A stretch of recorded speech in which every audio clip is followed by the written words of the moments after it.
ازيكم عاملين ايه؟ انا النهارده كنت بعمل بقى وصفة القرنبيط معاكم، وكنت هبتديها بقى نشوف معانا الوصفات. هنا بقى جبت القرنبيط وسلقته، وبعد كده هنا بقى اديته نص سلقة كده، وجبت الطبق احط فيه بقى عشان اعمل الخلطة بتاعته. انا مش عارفة انا كنت بعمل ايه، وبوريكم الطبق ليه فاضي اصلا، بس يلا مش مهم، خلينا نكمل.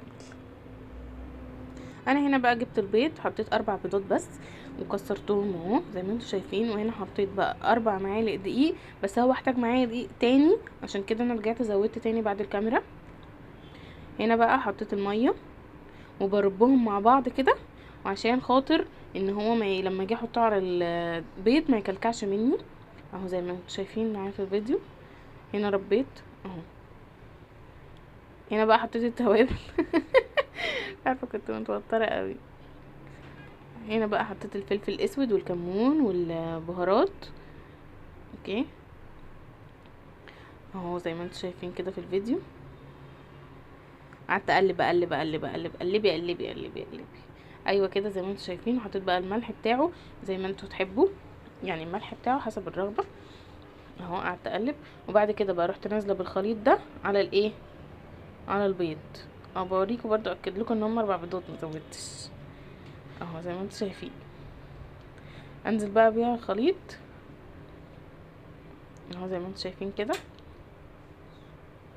اهو. فضلت بقى اقلب اقلب اقلب اقلب الخليط مع البيض مع بعض، لقيتها خفيفه، فرجعت بقى تاني زي ما قلت لكم ان انا زودت ايه، دقيق تاني علشان خاطر هنا بقى حطيت التوم.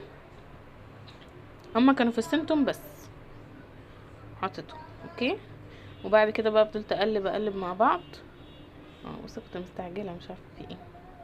لقيت برضو ان الخليط برضو تاني لسه برضو عايز دقيق. قلت بقى تاني ان انا احط بقى ايه الخضره البقدونس، واشوف هل فعلا هو عايز دقيق تاني ولا لا. هنا بقى انا كنت زودت الدقيق ما جبتوش في الفيديو، ماشي كده ده القوام اللي احنا عايزين نوصله اهو. رحت بقى نازله فيه بالقرنبيط، ورحت حاطه بقى ايه في الزيت تش كده، قعد يطشطش بقى معايا طشطش معايا اهو. هنا بقى كنت مليت الطاسه كلها قرنبيط. طب والله لازم وصفه سهله وبسيطه ان شاء الله تعجبكم.